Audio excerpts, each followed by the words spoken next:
Pinoy Political Psychology Episode 1. Hindi ka walang malay. May umaapekto lang sa isip mo. Diretso na tayo.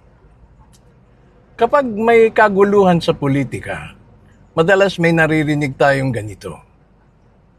Bakit ba ang daming taong naniniwala agad? Bakit parang sabay-sabay silang nagagalit? Bakit parang hindi na nag-iisip ang mga tao? Pero mali ang direksyon ng tanong eh. Ang tamang tanong ay ito. Ano ang nangyayari sa isip ng tao kapag siya ay inilalagay sa takot, galit at social pressure? At dito, pumapasok ang political psychology. Hindi ito tungkol sa partido. Hindi ito tungkol sa kampihan. Hindi ito tungkol sa kung sino ang tama o mali. Ito ay tungkol sa kung paano ginagalaw ang isip ng tao gamit ang emosyon, hindi argumento. Ito ang unang malaking ilusyon. May isang maling akala sa politika na kapag may opinyon ka, akala natin dumaan muna ito sa maingat na pag-iisip bago paniwalaan. Na parang ganito ang proseso. Iniisip muna, tinitimbang ang impormasyon, saka magdidesisyon. Pero sa totoong buhay, madalas baligtad ang nangyayari. May nararamdaman ka muna tulad ng takot, galit, pagkakampi.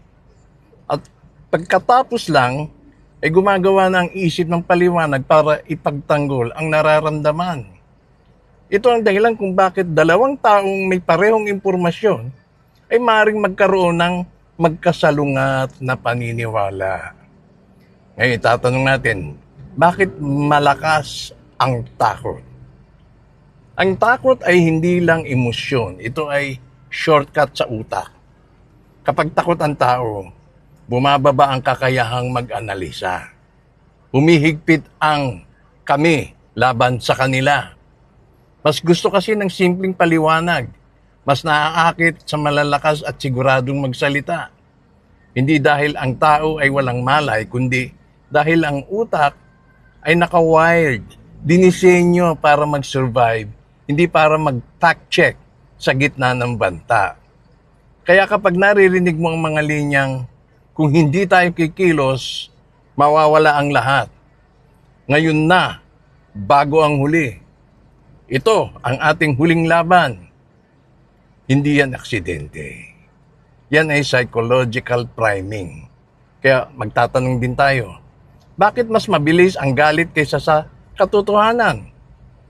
Dahil mas mabilis kumalat ang galit kaysa sa factual information.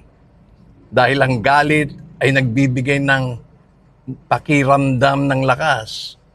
Nagbibigay ng ilusyon ng kontrol.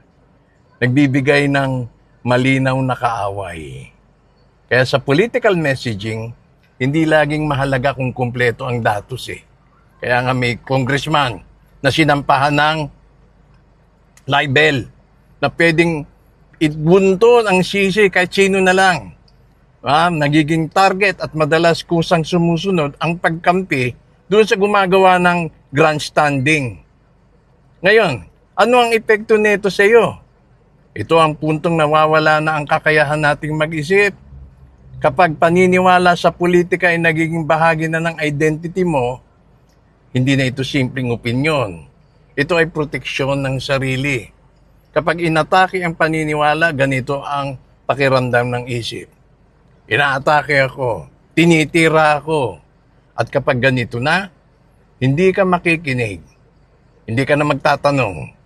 Hindi ka basta-basta magbabago ng isip.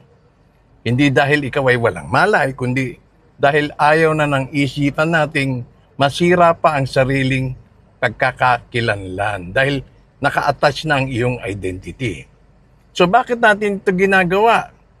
Kaya ginagawa natin ang sharing ito para hindi manghusga, kundi madagdagan ng awareness.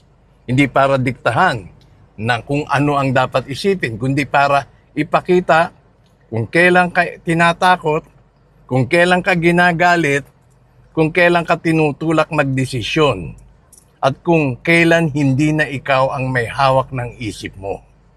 Bilang pangwakas, hindi ka walang malay, hindi ka mahina, pero ang isip ng tao ay may mekanismo. At kapag alam ng sistema kung paano ito gumagana, madali itong impluwensyahan. Ang layunin ng political psychology ay simple lang. Hindi ka pigilan magdesisyon. Hindi ka pigilan maniwala, kundi tulungan kang makita kung kailan may umaapekto na sa isip mo, bago pa man maging huli. Ito ang Political Psychology episode number 1. Muli, itong inyong lingkod, Ka Anton.